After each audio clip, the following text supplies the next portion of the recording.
This point has been thought, debated, explained by so many masters, seekers, philosophers. One thing everyone agrees that the God, the divine, is highly compassionate and loving. But what has perplexed people really, that if God is so loving and compassionate, then why the world created by Him is so full of sorrow? This seems like a riddle of which there is no answer. However, when we look at the Yuga perspective, the whole thing will get clear. The world is a sorrow. This whole thinking or understanding started only with Kali Yuga. Kali Yuga started 2500 years back. Before that, if you look at the Puranas, Shastras, Vedas, Upanishads, nowhere it is mentioned that world is full of sorrow. So first point we have to understand that world is a sorrow only came with the onset of Kali Yuga. In fact, Buddha was the first master who said that Jivan dukh hai. Life is full of sadness. So let's look at what was the understanding of world before that. So if we have to consider Dwapar Yuga, then where do we find this reference? Okay, we can find this reference in Srimad Bhagavatam, written by sage Vyas, which was written when the Dwapar Yuga was almost started, little after the Dwapar Yuga started. You will not find any mention that world is sadness. Dwapar Yuga, the Srimad Bhagavatam says that world offers the opportunity for evolution. The Srimad Bhagavata is the story of avatars, various avatars of Vishnu. It is a story of how the cosmos has evolved, how it got created. And we have to understand why did sage Vyas write the Srimad Bhagavatam. Was that to glorify the 10 incarnation of Vishnu? No, it is not so.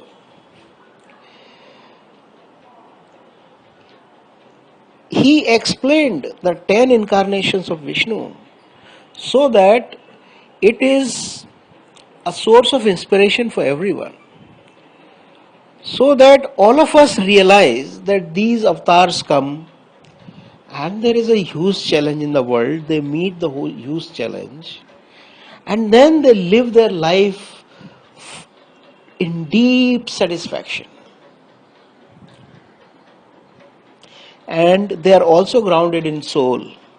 They celebrate the life, and when they go away from the world, they are still not in sorrow. So they live in celebration, they die in gratitude. So this is the way which has been kind of shown to us that this is how we should live. When the Kali Yuga came, this whole way of living was not possible because the consciousness was so low and the world was so full of conflicts. So naturally this whole understanding came that world is full of sorrow. But if we look at the understanding that world is actually an opportunity for evolution, then this whole, there is no more riddle of why the world is like this. So let's look at the human life. We sleep and we go in deep peace. So that is the time we spend in deep peace. We wake up, and when we wake up, what is the deepest desire and deepest longing we have?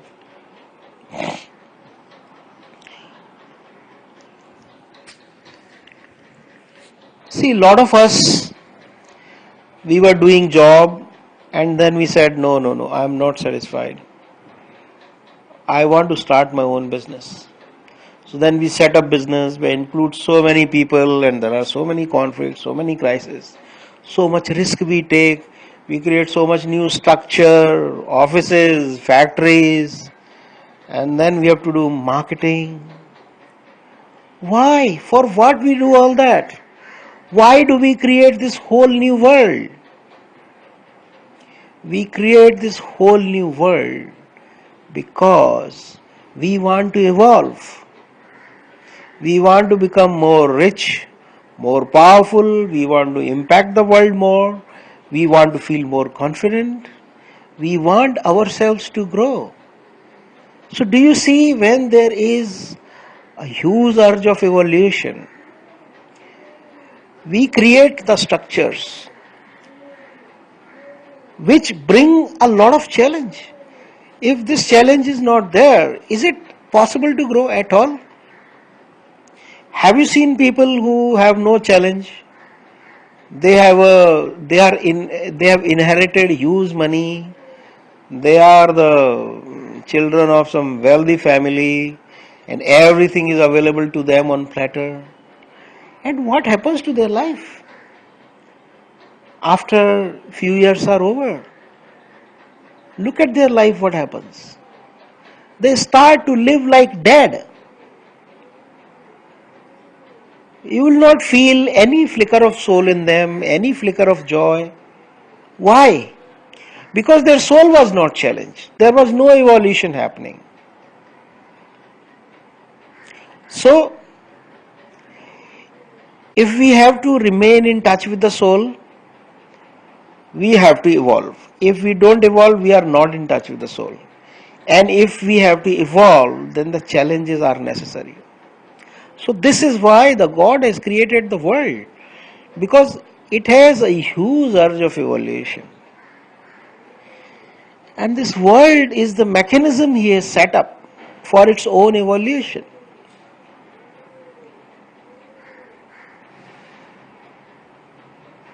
Suppose if we all lived just as soul, yes, we will be happy. But will we be satisfied? If there was no evolution of soul happening, are we going to feel any satisfaction? Just happiness and peace is not enough. It is not enough to attain the soulfulness. Evolution is a must. Constant growth is a must. And how do we evolve? Is by living the challenges of the world. I hope this insight resolves this riddle. See, we have to understand one thing. What is the basic cause of sadness? What is the basic cause of separation? When we become separate from God, what makes us separate? It is our ego which makes us separate. See, there were Adam and Eve and they were enjoying their life, and the God was taking care of them. But will there be any evolution? If Eve did not eat the fruit of knowledge, that apple, if she did not eat, would there be, and if the God did not throw them out of their garden, would they ever evolve?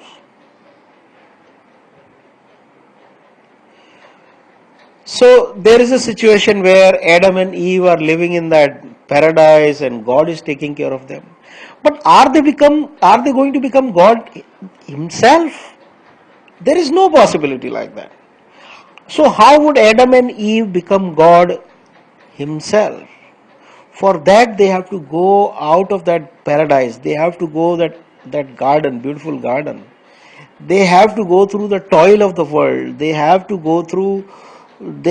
develop their ego. They have to lose their innocence. They have to develop all that greed and desire and fears and everything. They have to develop the ego. If the ego is not there, will there be a will? See, it is the ego which makes us really strive hard, and it is the ego which is the source of all the pain and sadness. See, the masters of Kali Yuga, they have really abused ego. They said ego is the separation from God, and they sounded like ego was the biggest evil. But if you look at the Gita, has never abused ego. Krishna says, I live in five senses and man, buddhi and ahankara. So he is saying, I am living in ego. So ego is also the part of the world. Yes, ego will bring you a lot of sadness, but it is still part of the God. It is the ego is the evolution mechanism of the God. So what is the Quantology approach? We respect ego. At the same time, we also acknowledge that ego has its limit, and ego is a deep source of sadness. But at the same time, it is because of the ego the so much energy is created inside us, and so much talent has been created inside us. So what is the Quantology approach? It does not say dissolve your ego. It says integrate your ego. There is so much energy and talent in your ego, but the only problem is that it is separated from the whole scheme. The moment you integrate the ego and align it with the cosmic scheme, the ego becomes beautiful. Whatever you learned in this whole state of ego, whatever urge, desire you created in the state of ego, the moment you are integrated with the divine scheme, everything is put to the service of the cosmic evolution. I hope this understanding resolves this whole conflict about why the world is created, why the world is sad. Thank you.